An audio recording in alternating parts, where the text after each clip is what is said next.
ब्रजेश पाठक का बटुकों का सम्मान करना शंकराचार्य और सीएम योगी के बीच तनातनी के संदर्भ में बेहद महत्वपूर्ण है। कल भी ब्रजेश पाठक ने बटुकों के साथ बदसलूकी पर बयान दिया था।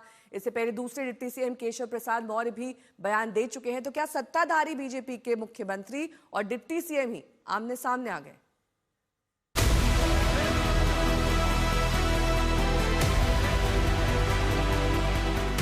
माघ मेले में शंकराचार्य स्वामी अविमुक्तेश्वरानंद के साथ मारपीट और उनके शिष्यों की शिखा खींचने का मामला एक महीने बाद भी शांत नहीं हुआ है। विपक्ष तो शंकराचार्य के साथ पहले ही खड़ा था। अब शंकराचार्य को सीधे उत्तर प्रदेश के दूसरे डिप्टी सीएम से भी समर्थन मिला है।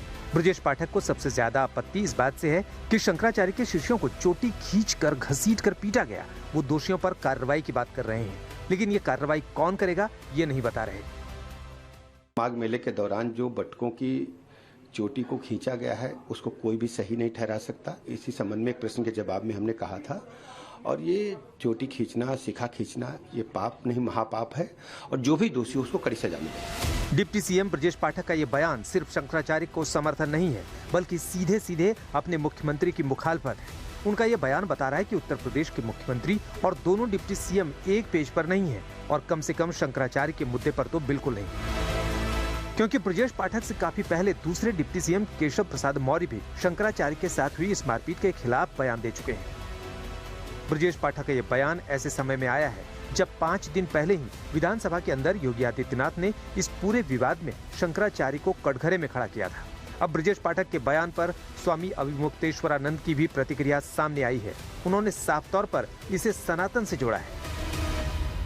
ये प्रसन्नता का विषय है कि कम से कम यूपी का एक नेता सनातन धर्म की जो दार्शनिक पृष्ठभूमि है कि हम कुछ भी करते हैं उसमें जो कुछ करते हैं उससे पाप हो सकता है या पुण्य हो सकता है, इस कसौटी पर कस करके हम अपना आचरण आगे बढ़ाते हैं। इसको कम से कम किसी ने समझा, तो इसलिए ये ब्रजेश पाठक जी के द्वारा कही गई जो बात है ये सनातन धर्म की बात है।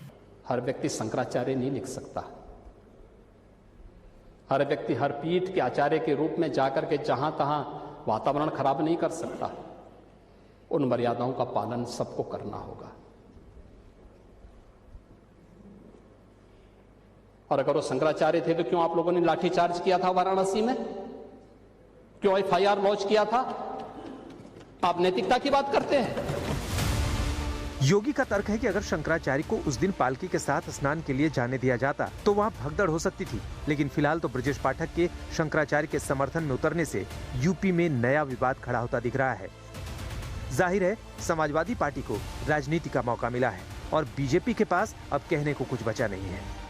तो ये इस बात की शहादत है कि आपस में ही नाइत्तफाकी है, इंजन टकराना शुरू हो गए हैं, और 2027 में अखिलेश यादव साहब उत्तर प्रदेश के मुख्यमंत्री बनने वाले हैं। और आवाम सब देख रही है, आवाम सब जानती है, और आवाम को इस बात का पता है कि हम सब लोग पीडीए और तमाम वर्ग, तमाम जातियां, धर्म मिलकर आने वाले वक्त में अखिलेश यादव साहब को उत्तर प्रदेश का मुख्यमंत्री बनाएंगे। मुख्यमंत्री जी ने स्पष्ट किया उस बात के लिए। और देखिए साहब, शंकराचार्य जी हों या और भी कोई धर्म गुरु, आखिर सनातन के विकास के लिए हैं, उसको उन्नत करने के लिए, सम्मान के लिए हैं। अगर धर्म के मानने वाले लोग नहीं रहेंगे तो धर्म चलेगा कैसे?